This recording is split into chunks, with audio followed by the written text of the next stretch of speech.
여러분들이 뭐 이제 맨 뒤에 보세요. 106페이지 한번 볼게요. 106페이지에 보면 이게 유부, 대중부와 화지부, 그 다음에 경량부, 그 다음에 유식학파 해가지고요. 수면을 그래서 이렇게 많이 나눈 거예요. 그래서 제가 이거를 삼매 상태까지 말씀드린 거예요. 그리고 윤회까지 말씀을 드린 거예요. 그러니까 번뇌에는 이렇게까지 얘기를 안 해요. 번뇌에서는 유부, 중부, 화지부, 경량부 뭐 해가지고 이거 나누지 않았잖아요. 그냥 번뇌는 나를 괴롭게 하고 대상을 괴롭게 하는 그런 것이다 하고 이게 10가지가 쫙 나눠졌는데 번뇌는 수면 상태처럼 나누지 않아요. 왜요? 번뇌는 드러난 걸 더 많은 부분 얘기하기 때문에. 근데 번뇌도 밑에 잠재되어 있는 게 있겠죠. 근데 그거를 잠재된 번뇌라고 해서 수면으로 나누는 거거든요. 이 수면으로 나눈 번뇌, 그러니까 잠재되어 있는 거 어때요? 아까 올라가 있는 번뇌를 10가지로 본다면 씨앗으로 본 거는 98종류예요. 그리고 넘어가면 어때요? 더 많은 것을 얘기해요. 그래서 이것을 나누어서 볼 수도 없고 하나라고 볼 수도 없다. 해탈과 열반과 비슷해요. 그래서 그 밑에 있는 그 수면에 잠재된 거를 보려면 어때요? 나를 샅샅이 해부해서 봐야 돼요. 다른 사람을 해부하지 말고요. 나를 해부하는 거예요. 자, 그러면 수면과 번뇌, 그 다음에 이제 루로 넘어가기 전에 요걸 조금 얘기를 해야 될 것 같은데요. 책은 그냥 유튜브 보세요. 번뇌가 위에 있다 그랬죠. 수면 상태는 밑에 있어요. 자, 그러면 이거를 샅샅이 해부하기 위해서는 어때요? 눈 뜨면서부터 잠 자기까지 나의 모든 일거수일투족을 봐야 돼요. 자, 그러면 이렇게 상대방에 대해서 얘기할 시간이 있을까요? 없어요. 그래서 없는 사람, 제3자에 대해서 얘기하는 사람을 가장 어리석다고 했어요.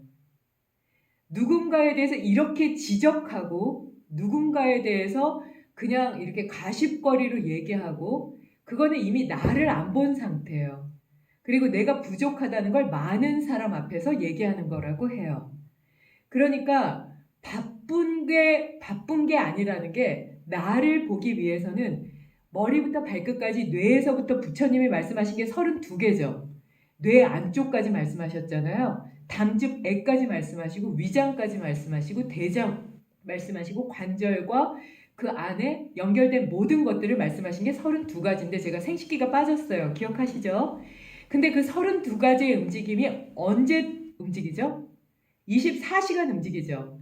그럼 우리는 머리털부터 손톱부터 손톱이 얼마나 자라나, 손톱이 왜 자라나, 이의 움직임은 어떤가, 코 안의 털의 움직임. 그러니까 이거는 코털 움직임까지 보라 그러셨죠.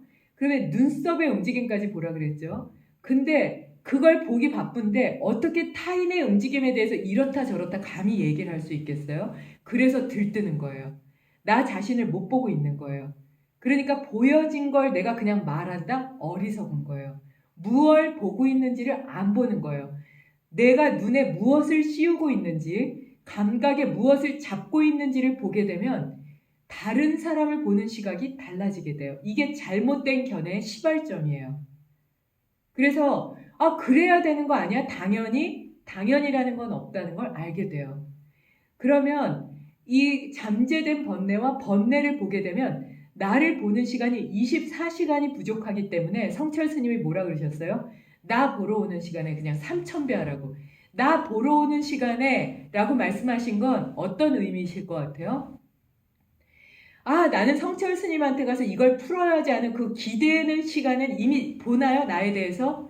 성철 스님이 나를 무엇을 얘기를 하실까? 날 보고 어떻게 얘기할까? 나는 성철 스님을 맞대면하면서 무슨 얘기를 할까? 나에 대해서 지금 보고 있나요? 안 보고 있어요. 나에 대해서 철저히 해부해야 돼요. 그래서 부처님이 어떻게 하셨죠? 고행하다가 그만하신 것도 몸에 대해서 완전히 철저히 해부하다 보니 이걸 고행을 하면 깨닫지 못하게 되겠구나. 몸에는 적당한 영양분이 필요하고 고행이 깨달음으로 가는 방법이 아니구나를 아신 거잖아요. 그러니까 부처님이 의왕이 되신 건 나를 철저히 해부하셨기 때문이에요. 부처님보다 나를 철저히 해부하신 분이 없어요. 그 시대에 뇌를 아셨잖아요. 그 시대에 어떻게 장기관이 어디에 붙어 있다는 것까지 아시겠어요. 담즙배빅이 어떤 영향을 미쳤다는 것까지 아시겠어요. 허준 선생님이 동의보감을 쓴 건 한참 후예요. 인도에서 아유르베다가 나온 것도 한참 후예요. 그럼 부처님은 모든 의학에 앞서 계세요. 그러니까 나의 몸을 보게 되면 의사가 될 수밖에 없어요. 상대방의 몸을 볼 수밖에 없어요. 그렇게 나온 게 요가 경전이고 거기에 첫 시발점이 날씨에 맞춰야 되고 날씨에서 사람들의 움직임을 봐야 된다. 그러니까 요가 선생님들은 내 몸에 대해서 아주 철저하게 움직이고 숨에 대해서 아주 고요하게 집중하면서 말할 시간이 없어야 돼요. 그리고 나서 수업에 들어갔을 때 날씨대로 움직이지 않으면 나와 가치원분들이 얼마나 많이 상해를 입히는지 탑이라든지 딱 붙는 옷을 입고 상대방을 가르쳤을 때 그분들이 얼마나 내 호흡 때문에 내 잘못된 리듬 때문에 상해를 입는지를 부처님이 머리에서 발끝부터 심장에서 위장부터 내 뱃속까지 보듯이 보지 않으면 우선은 내가 다치고요. 그리고 오신 회원분들이 다치고 그럼 요가는 지워지게 돼요. 그러면 요가를 살리고 명상을 살리고 명상 상담과를 살리고 불교학과를 살리려면 내가 나를 살려야 돼요. 머리에서 발끝까지 철저하게 알아야 돼요. 왜 아픈지, 어떻게 아픈지 정확하게 보셔야 되는 거예요. 그러기 위해선 어디에도 기대지 않고 우선은 나에 대해서 아주 매시간 자면서까지 깨어있으라 그랬어요. 이게 구사론에도 나오거든요. 자, 그래서 이제 룰을 볼게요. 108페이지. 예. 번뇌, 수면, 해탈, 사성제, 삼계, 리비도 나오죠. 이래서 제가 말씀드린 거예요. 프로이드 연결되는 거죠. 자, 그러니까 잠재 의식 상태까지 완벽히 알아야 돼요. 그래서 부처님이 뭐라 그러셨어요? 잠재 의식이라고 얘기하지 않았지만 꿈풀이 하지 말아라. 이렇게 얘기하셨어요. 꿈풀이 하지 말고 전보지 말아라.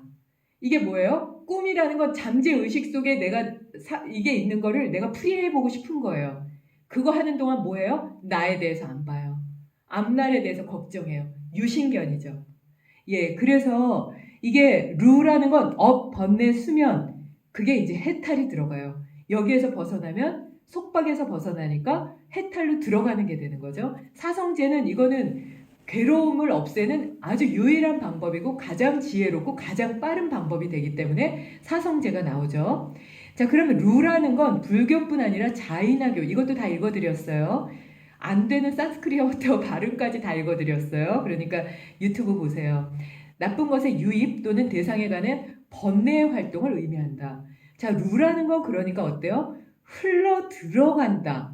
그래서 아스라와라고 얘기를 했는데요. 지붕에서 비가 샌다. 그러니까 외부에서 내부로 들어온다. 그러니까 루라는 건 어때요? 외부에서 내부로 들어오는 감각기관을 통해서 내 몸 안으로 들어오는 그런 것들을 얘기해요. 그러니까 감관을 잘 조절해라는 재감은 요가의 8지칙, 아슈탕가 8단계의 8지칙에도 들어가지만 감각을 제어한다는 부처님 계속 말씀하시죠. 모든 경전에서요. 예, 그래서 이게 기독교 성경에도 나와요. 감각에 대해서 잘 조절하는 거예요. 그래서 이 아스라와라는 것에 대해서 이제 단어로 막 풀어주기도 했는데요. 초계 불교에서 보면 109페이지요. 그 자체는 유입하는 것이지만 루의 작용은 유출이었다고 생각된다. 자, 그럼 유입과 유출에 대해서는 우리 지난주에 말씀드렸죠. SR 이론.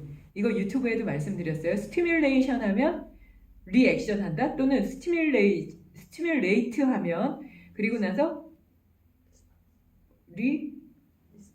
리스폰스. 예. 앞에 영어 선생님 계세요. 하니까 리스폰스. 다시 리죠. RE. 돌아온다예요. 그러면 리액션이건 다시 어떤 것이 돌아와서 결과를 맺건 리해서 무엇인가 일어나는 걸 얘기해요. 자극을 주면 반응이 일어나는 걸 얘기하거든요. 그러니까 유입과 유출은 어때요? 하나로 보시면 되겠죠. 유입된 게 없는데 유출되는 게 있을까요? 그러니까 수면에서 그 번뇌 씨앗이 없다면 번뇌가 밖으로 일어나는 그것이 없는 것과 똑같죠.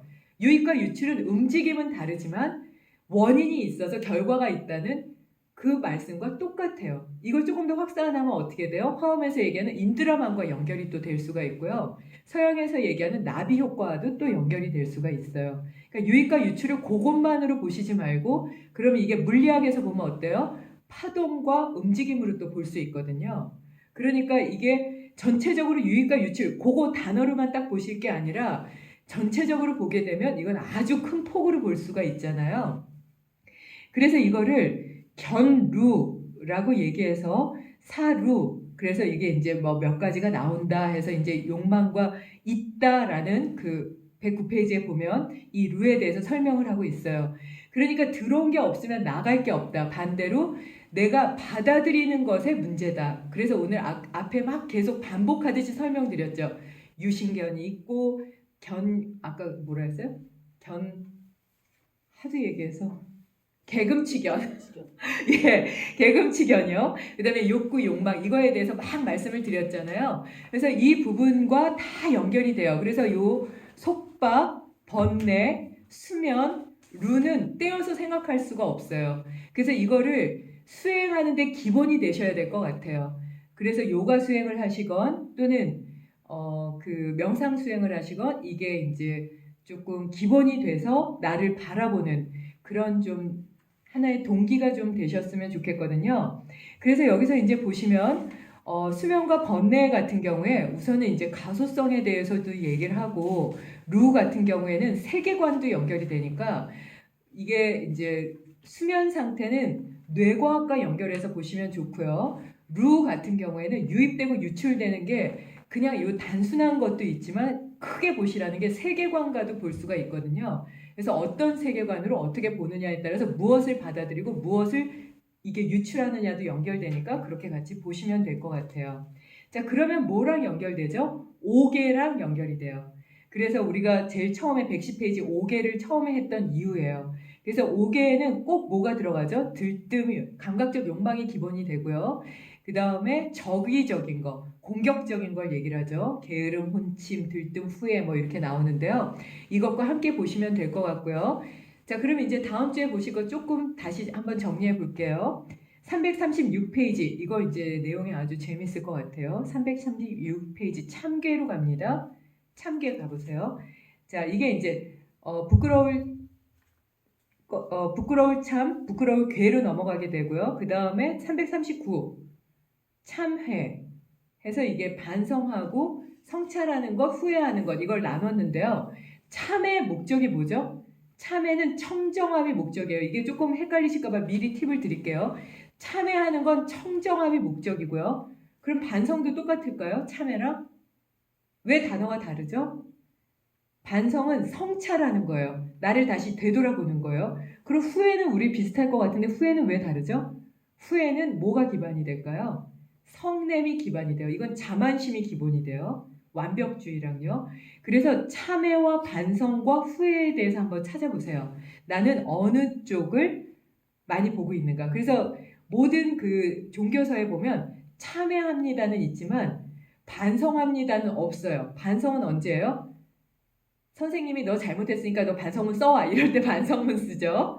근데 선생님들이 보통 너 후회문 써와. 이렇게는 얘기 안 해요. 그리고 무슨 종교서에 보면 자, 후회합니다. 이런 거 없거든요. 후회는 절대 하면 안 돼요. 근데 우리가 이거를 뒤섞거든요. 후회하고 반성하고 참여하는 걸 뒤섞어요. 그래서 이게 어떤 개념으로 이게 들어가는지를 정확하게 이해하셔서 그걸 좀 구분하시는 게 도움이 될 수 있을 것 같아요. 자, 그래서 요거를 쭉 한번 보시고요. 그 다음에 이제 보셔야 될 내용이요.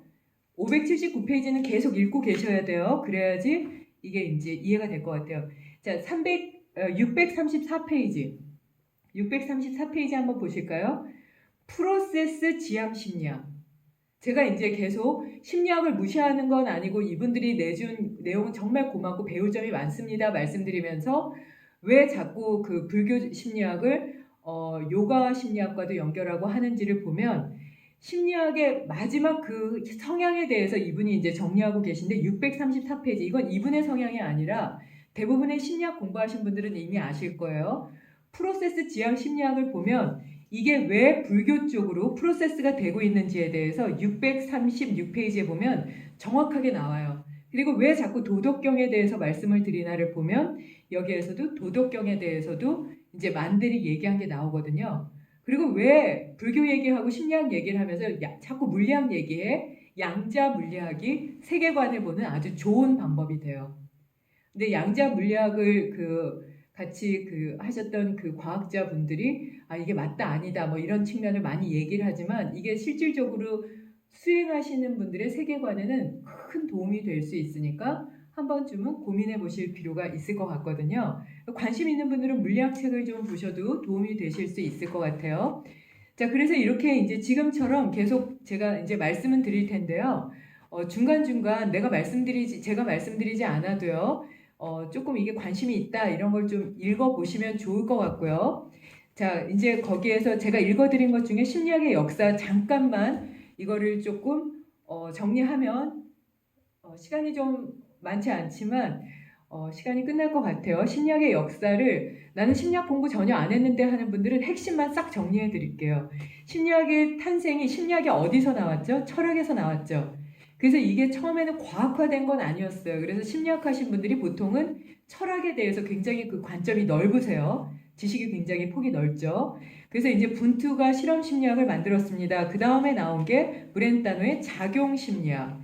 그 다음에 비르츠부르크의 학파, 그래서 실험 뇌관법. 근데 이거는 심리학 특별히 공부하신 분 아니면 그렇게까지 많이 공부하진 않았지만 이게 또 디딤돌이 돼서 기능주의가 또 나오게 되니까 이거를 심리학 공부하는 분들은 이해는 하고 계시는 게 도움이 될 수 있겠죠. 자, 근데 여기서 제가 이제 말씀드리고 싶었던 게 기능주의에서 395페이지 의식은 흐른다 라고 서술한다. 자, 이거를 의식은 흐른다는 제가 이 책에 한 권이 있는 건데 flow랑 연결해서 보셔야 돼요. 근데 이 의식은 흐른다 이거를 생각은 흐른다라고 누가 또 얘기했죠? 윌리엄 제임스 유명하죠? 그래서 생각은 그냥 흐른다고 얘기해요. 그래서 이거를 유튜브에는 말씀을 못 드렸는데요. 이거를 요가적으로 봤을 때는 그냥 이게 서렌더라고 얘기해요. 보통 서렌더 흘려 보낸다. 그래서 서렌더랑 플로우랑 이게 생각이 그렇게 흐른다라는 게 약간 다르긴 하지만 이런 점에서 비슷해요. 자, 그러면 지금 한번 말씀을 드려볼게요. 이게 아까 말씀드린 그 족쇄를 채우고 있는 그 힘과 연결이 돼요. 지금 어떤 생각하고 계세요? 맨 끝에 들어오신 조화숙 선생님, 그 뒤에도 또 계속 들어오셨네요. 어떤 생각하고 계세요? 이러면은 말하기 쉬워요? 연아야, 쉽니? 어렵죠? 전상무 선생님 스님이시죠? 어려우시죠? 왜 그래요? 플로우 하기 때문에. 이게 그냥 플로우 하는 거, 그냥 플로우랑 서렌더는 그게 완전히 달라요, 느낌이요. 플로우는 이게 그냥 시간이 흐르는지 모를 정도로 그냥 흘러가서 완전히 픽 익스피리언스, 완전히 그곳에 집중하는. 그래서 선수들이 마치 야구공이 축구공만해 보였어요. 이게 픽 익스피리언스죠. 자타 미분의 상태예요. 주객이 미분됐다. 자타 미분, 주객 미분의 상태. 너와 내가 하나다. 이 상태로 들어갔을 때 픽 익스피리언스라고 그러는데 그때 시간의 흐름을 플로우라고 얘기해요. 근데 서렌더라는 건 어때요? 잡지 않는다예요. 그냥 이렇게 보낸다. 근데 그 얘기를 하는 건 원래 생각의 성향 자체가 흐르기 때문이에요. 자, 그럼 이제 왜 흐르나 볼게요. 길거리를 이렇게 지나가요. 근데 파란색이 보였어요. 근데 문득 파란색 옷을 입었던 그 사람이 나를 지나가면서 괴롭혔던 그 파란색이 문득 생각이 나요. 그래서 파란색을 보면서 그 사람이 생각이 나서 화가 나요. 이게 그러니까 프로이드가 잠재의식 속에 있다는 그 굉장한 거죠. 그러니까 플로우라든지 서렌더라든지 왜 생각이 흐르지? 그걸 왜 잡지 못하지에 대한 그럼 그걸 잡았을 때는 어떤 느낌으로 오게 되지? 그 순간순간을 픽 익스피리언스로 계속 습관처럼 찍게 되면 이게 사마타와 윗바사나가 돼요. 그럼 움직임 하나에도 지나가는 개미도 보게 되고 움직임 하나에도 그게 플로우처럼 그냥 완전히 크게 돼서 픽 익스피리언스가 되는 거거든요. 완전히 그것에 집중하게 돼요. 몰입하게 돼요. 그럼 어떻게 되죠?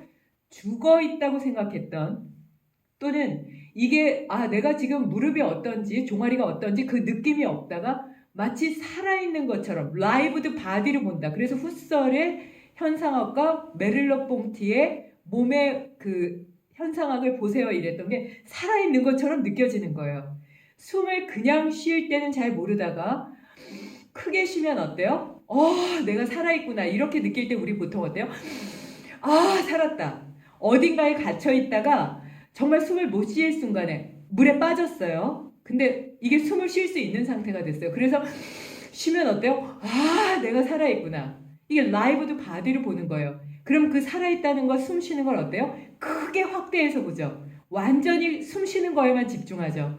그때 살아있는데 내 몸뚱아리가 어떤지, 내 머리가 막 흩어져 있는데 저 사람이 날 어떻게 볼까, 이런 거 신경 안 써요. 그건 어때요? 픽 익스피어리언스의 상태예요. 완전히 집중한 거죠. 숨에 집중한 거예요. 그게 커지면 어때요? 이미지에 집중하지 않아요. 유신견에 집착하지 않죠. 그러면 거기에 완전히 집중해요. 그러면 그 시간이 흘러가는지 안 흘러가는지 몰라요. 그리고 어때요? 아, 내가 그때 그 시간이 5분이었는지 10분이었는지 이해할 수 없다. 나 생각이 안 난다. 이렇게 얘기해요. 이게 바로 플로우예요. 그러니까 그 플로우에 그걸 잡으려고 해서는 안 된다. 그러니까 사마타 윗바사나와 플로우, 의식은 흐른다는 어느 한 면에서 만나는 부분이 있는 거예요. 이게 이제 스포츠 심리학에서요, 선수들을 집중하게 만들 때 이걸 해요. 근데 제가 왜 이완을 해야 됩니다라고 강조하고 자꾸 영상을 보내면서 스트레칭 하세요 이렇게 말씀을 드리냐면, 이 픽 익스피리언스와 플로우를 하기 위해서 뭘 하냐면 야콥슨의 근이완 기법을 해요. 그래서 이 의식을 흐른다, 이 단어는 아주 중요해요. 요가적으로도 명상으로도. 그리고 상담을 할 때도 그런 의식의 흐름을 이해해야지 상담도 가능하고, 요가 선생님들은 수업 시간에 사람들의 의식의 흐름, 나의 의식의 흐름을 이해하고 동작을 이어가거나 명상을 하실 수 있어요. 그러기 위해선 이완되기 때문에 조이는 옷을 입으면 안 된다가 아사나 프라나야마 그 책의 핵심으로 나오는 거거든요. 자, 그래서 나는 얼마나 집중해서 그 순간에 크게 보고 있는가. 그래서 깨달은 사람들, 그래서 서산대사는 부끄럽다고 말씀하신 게, 아, 내가 욕망으로 숨 쉬고 있구나. 그 아주 미세한 것까지 보시는 거죠. 예. 그래서 서산대사께서 사명대사한테 말씀하실 때 계속 그러셨죠. 산에 가서 수행해라, 산에 가서 수행해라. 근데 사명대사께서 나중에 나라를 지키기 위해서 창칼을 들고 나와서 막 전쟁을 하셨잖아요. 지키기 위한 살생이긴 했지만 그에 대한 고통도 굉장히 크셨죠.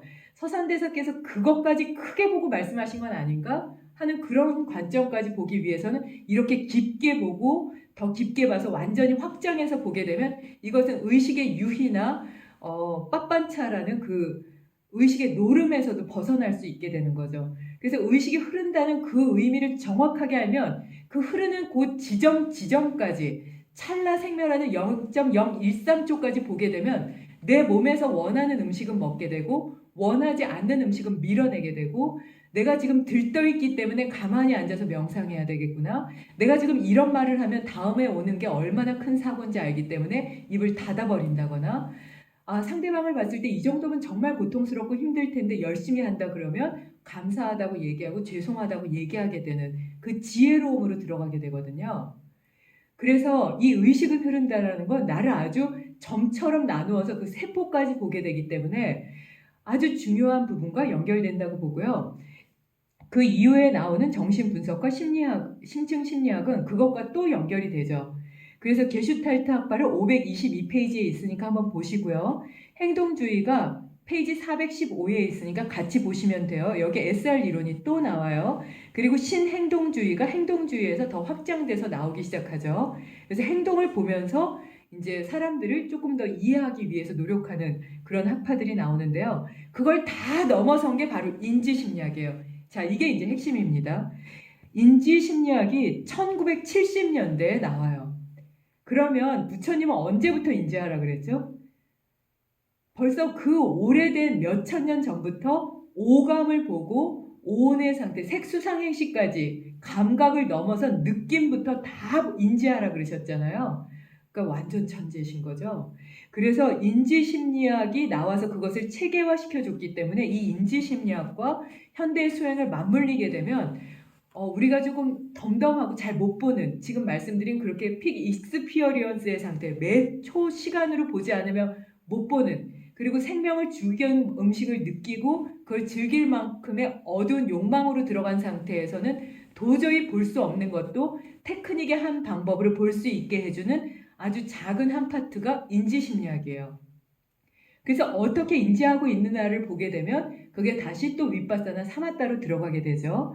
그래서 그 밖에 심리학에 들어가게 되면 인본주의나 자아초월, 긍정심리학 이렇게 나눠지는 건 이건 깨달음과도 맞닿아 있기 때문에 이게 이제 테크닉만으로 보기 어려우니까 이게 대중심리학으로 이어갈 때는 어떤 부분을 이어갈지 저도 이 부분을 계속 공부하고 싶거든요. 그러니까 이런 부분을 내는 분들도 엄청난 분들이죠. 거의 천재적인 방법에 깨달음에 다다를 만큼의 따뜻한 마음이 갖고 있기 때문에 이걸 가능하게 하시는 것 같거든요. 그래서 이 역사에 대해서도 읽어드렸으니까 이 부분과 앞부분을 함께 연결해서 보시고요. 이번 주에는 제가 지금 말씀드린 대로 의식의 특성을 잘 이해하면서 그 지점 하나하나를 그 현상학이라든지 명상의 방법이라든지 그리고 이 모든 불교의 그 수행법이라든지 그리고 요가에서 그 전해드린 모든 방법들이 있죠.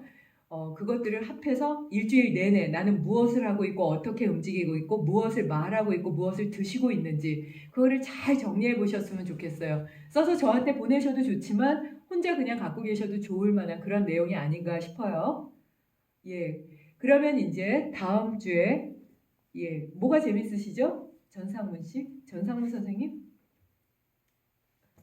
뭐 재밌는 일이 있으신가요? 예, 그래서 이거를 한 번쯤 다 정리해서 한번 보내주시면 좋을 것 같고요. 다음 주에 대면 강의를 할지 스님이라 그러셨죠? 죄송해요. 이게 스님 법명이 안 나와서 죄송해요. 자, 그러면 다음 주에 대면 강의를 할지 아니면은 지금처럼 원격 강의를 할지 다들 꼭 이메일로 한 분도 빠짐없이 주셨으면 하고요. 영상은 보내는 게 정말 부담돼요. 이러시면 그 이메일 보내는 대로 그냥 한글로 보내시거나 아니면 만나는 방법으로 한번 저랑도 개인적으로 어떤 연결을 하든지 해서라도 어떻게 해서든 해결해 드리려고 하니까요. 한번 이 시기를 잘 넘겨봤으면 좋겠습니다. 예, 수고 많으셨어요. 그럼 다음 주에 또 뵐게요. 예, 감사합니다. 감사합니다. 예, 현장 스님 안녕히 가세요. 예.